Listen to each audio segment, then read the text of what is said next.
Hello future నవోదయన్స్. మనం division చేసేటప్పుడు మనం ఈ 4 వర్డ్స్ని అయితే వినే ఉంటాం. ఏంటేంటది? Divisor, dividend, quotient and remainder. So మనం మన యొక్క డివిజన్ ఎలా నోట్ చేసుకుంటాం? First of all left side ఇక్కడ డివైజర్ రాస్తాం, తర్వాత మిడిల్లో డివిడెంట్ రాసుకుంటాం. రైట్? సో ఇదేమో మిడిల్లో రాసుకునేది డివిడెంట్. తర్వాత ఈ రెండు క్వశ్చన్లో ఉన్న తర్వాత మనకి ఏదైతే ప్రాబ్లం చేయగా ఆన్సర్ అయితే వస్తుందో దాన్ని కోషెంట్ అంటారు. కోషెంట్. అండ్ ఫైనలీ మొత్తం డివిజన్ చేశాక మనకి ఒక నెంబర్ అయితే మిగిలిపోతుంది. సో ఆ మిగిలిపోయిన నెంబర్ని రిమైండర్ అంటారు. ఓకే, సో ఇవే వర్డ్స్ని మనం తెలుగులో నేర్చుకోవాలి అనుకుంటే డివైజర్ని భాజకం అంటారు. తర్వాత మనం మిడిల్లో రాసుకునే పెద్ద నెంబర్ని విభాజ్యం అంటారు. తర్వాత మనకి ఆన్సర్గా వచ్చే కోషెంట్ని భాగఫలం అంటారు. తర్వాత ఈ మిగిలిన ఈ చిన్న నెంబర్ ఏదైతే మనకి లాస్ట్లో వస్తుందో దాన్ని శేషం అని తెలుగులో అంటారనమాట. అలాగైతే ఈ డివిజన్ చేసేటప్పుడు మనకి ఉన్న ఈ 4 నెంబర్స్కి ఒక రిలేషన్ అయితే ఉంది. అంటే వీటిని మనం ఈ 4ని తెలుసుకుంటే మనం చేసిన డివిజన్ ప్రాబ్లం అనేది కరెక్టా కాదా అనేది మనమే చెక్ చేసుకోవచ్చు. అలాగే ఈ 4 నెంబర్స్లో ఏదైనా ఒకటి ఇవ్వలేదు అనుకోండి, ఆ ఇవ్వని నెంబర్ని కూడా మనం సొంతంగా కనుక్కోవచ్చు. సో అది ఎలా కనుక్కోవాలి, ఏ విధంగా చేయాలి అనేది డివిజన్ ఫార్ములా అనేది అయితే ఒకటి ఉందన్నమాట. సో ఈ డివిజన్ ఫార్ములా ఏంటి, దీన్ని ఉపయోగించుకొని మనం ఎలా చెక్ చేసుకోవచ్చు, అలాగే ఏదైనా నెంబర్ తెలియకపోతే దాన్ని ఎలా కనుక్కోవచ్చో తెలుసుకుందాం. సరేనా? సో ఫస్ట్ ఆఫ్ ఆల్ ఈ 14/3 ఇలా ఒకవేళ ఒక డివిజన్ ఉందనుకోండి, దాన్ని మనం ఎలా చేస్తాం? 14ని మిడిల్లో రాసుకుంటాం, ఫస్ట్ నెంబర్ని మిడిల్లో, నెక్స్ట్ నెంబర్ సెకండ్ నెంబర్ని లెఫ్ట్ సైడ్. ఇది డివైజర్, ఇది డివిడెంట్. ఓకే, సో ఇది మనం డివిజన్ చేస్తే ఏమొస్తుంది? 3 4 12 వస్తుంది, రిమైండర్ 2 వస్తుంది. ఇక్కడతో మన యొక్క డివిజన్ ప్రాబ్లం అయితే అయిపోయింది. సో ఈ ప్రాబ్లం కరెక్టా కాదా అని ఎలా చెక్ చేసుకుంటాము అంటే, మీరు ఇక్కడ అబ్జర్వ్ చేసినట్లయితే ఈ లెఫ్ట్ సైడ్లో ఉన్న డివైజర్, రైట్ సైడ్లో ఉండే కోఫిషియంట్. ఓకే, ఈ రెండింటిని మల్టిప్లై చేస్తే మనకేమొస్తుంది? 3 4 12 వస్తుంది. ఈ రెండు మల్టిప్లై చేస్తే 3 4 12 వస్తుంది. ఆ తర్వాత ఆ వచ్చిన 12కి ఈ లాస్ట్లో ఉన్న రిమైండర్ని యాడ్ చేశారనుకోండి, సో దాన్ని యాడ్ చేస్తే ఏమొస్తుంది? 14. సో 14 వచ్చేసింది. 14 ఏంటిది అసలు? 14 మనం ఫస్ట్ ఆఫ్ ఆల్ రాసుకున్న డివిడెంట్. సో మనము 14 గురించి ఆలోచించకుండానే మనకి ఉన్న ఈ 3 నెంబర్స్తో అంటే డివైజర్, కోషెంట్, రిమైండర్తో ఈ మూడింటికి మనం ఒక ఫార్ములాలో వేసుకుంటే మనకి డివిడెంట్ అనేది వచ్చేసింది. అవునా కాదా? ఈ 14లో 3 4 ఉన్నాయి, అవి అయిపోయిన తర్వాత ఎక్స్ట్రాగా ఈ రిమైండర్ ఉంది. సో వీటినేమో left side into right side, divisor into coefficient, ఈ రెండు చేసిన తర్వాత ఏదైతే ఆన్సర్ వస్తుందో దానికి మన రిమైండర్ని కలిపేసామనుకోండి, రిమైండర్ని యాడ్ చేసేస్తే మనకి ఫైనల్గా మనం తీసుకున్న ఈ పెద్ద నెంబర్ డివిడెంట్ అయితే వచ్చేస్తుంది. సో ఇదేది మళ్ళీ ఇంకొక ప్రాబ్లంలో కూడా అవుతుందో లేదో ఇంకొకసారి చెక్ చేద్దాం. 23 మిడిల్లో వేసుకోవాలి, దీన్ని దేంతో డివైడ్ చేస్తున్నాం? 2తో. So 2 is divisor and 23 is dividend, right? And then దీన్ని మనం చేద్దాం. సో 2 1 2 అండ్ 3ని తెంచుకున్న తర్వాత 2 1 2, మళ్ళీ మనకి రిమైండర్ అయితే 1 వచ్చింది. సో మనకి వచ్చిన ఈ 3 నెంబర్స్ 2 1 11 అండ్ రిమైండర్ 1, దీంతో మనం 23ని తయారు చేసుకోవాలి. ఎలా చేస్తాం? డివైజర్ ఇంటూ కోషెంట్, ఈ రెండిటి ఆన్సర్ ఎంత? 22. దానికి మన రిమైండర్ కలిపేస్తే మనకి మళ్ళీ 23 అని చక్కగా మనకి డివిడెంట్ అయితే వచ్చేస్తుంది కదా. కాబట్టి డివిడెంట్ మన దగ్గర లేకపోయినా సరే మనకు ఒకవేళ డివైజర్, కోషియంట్ అండ్ రిమైండర్ ఈ మూడు తెలిస్తే మనం దీన్ని కూడా కనుక్కోవచ్చు.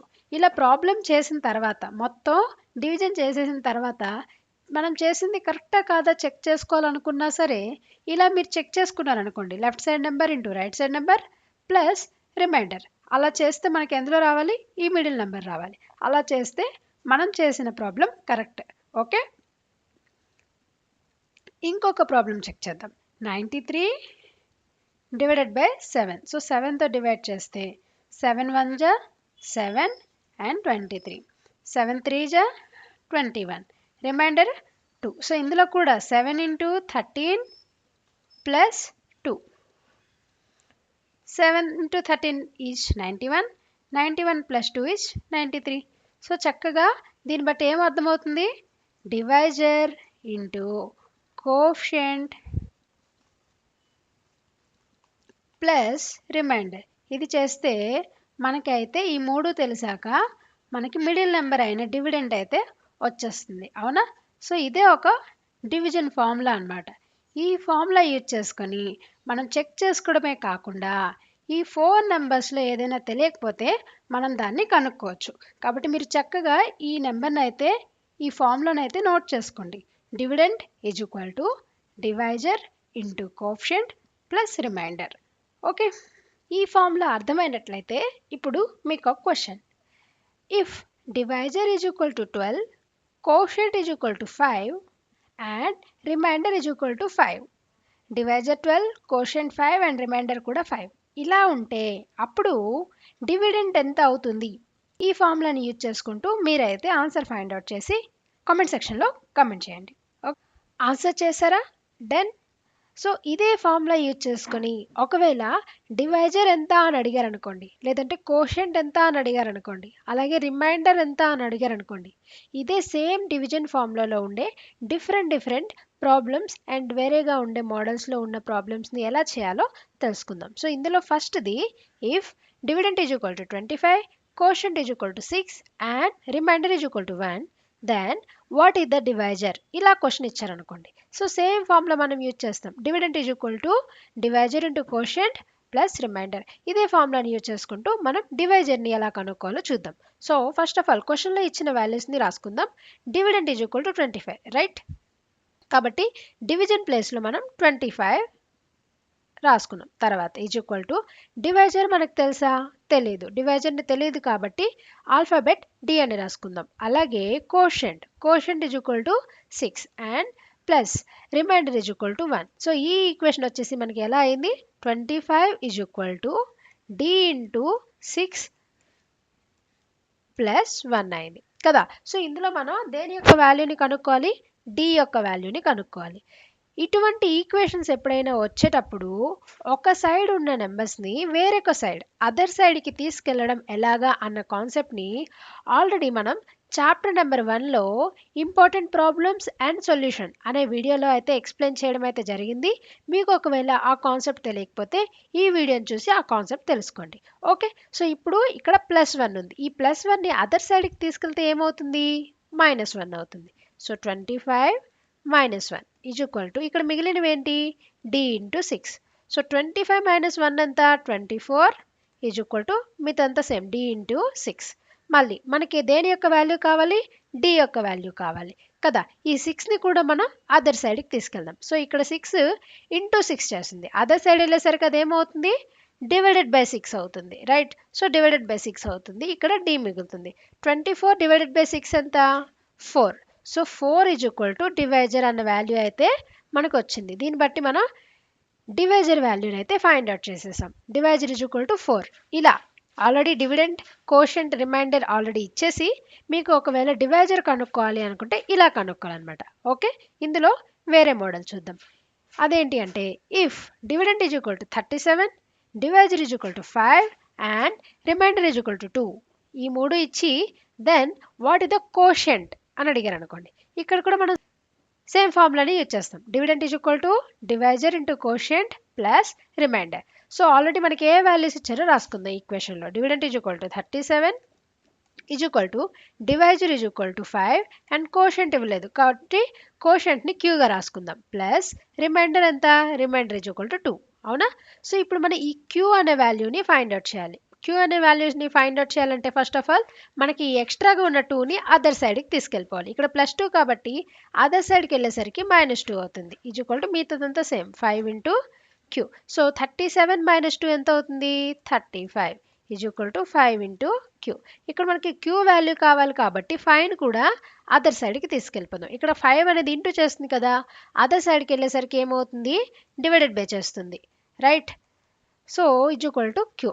So Q is equal to 35/5 is equal to 7 is equal to Q వచ్చింది. కాబట్టి మనకి కోషంట్ యొక్క వాల్యూ అయితే తెలిసిపోయింది. Quotient is equal to 7. In case dividend ఇచ్చి, డివైజర్ ఇచ్చి, రిమైండర్ కూడా ఇచ్చి కోషంట్ ఫైండ్ అవుట్ చేయాలి అంటే ఇలా చేయాలన్నమాట. Okay.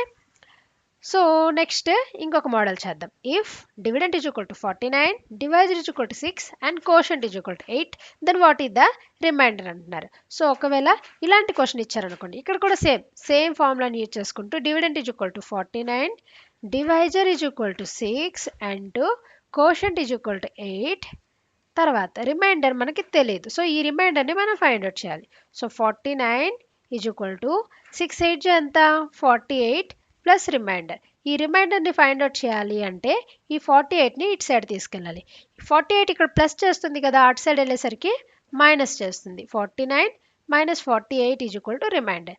So 49 minus 48 is equal to 1 కాబట్టి రిమైండర్ ఈజ్ ఈక్వల్ టు 1 అనమాట. సో ఈ విధంగా మనమైతే రిమైండర్ని ఫైండ్ అవుట్ చేయాలి. Okay.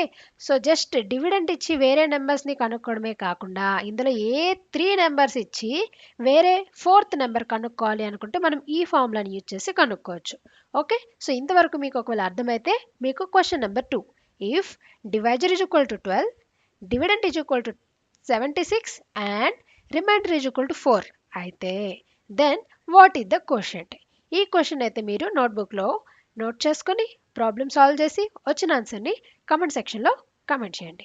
Okay. So that's it. ఈ ఒక్క ఫార్ములాతో మనం డివిజన్లో కన్ఫర్మ్ చేసుకోవచ్చు, క్లారిటీ చేసుకోవచ్చు, డిఫరెంట్ నెంబర్స్ని కనుక్కోవచ్చు. సో ఈ సెషన్ మీకు ఎలా అర్థమైంది, ఏమనిపించిందో కింద అయితే మీరు కామెంట్ చేసి చెప్పండి.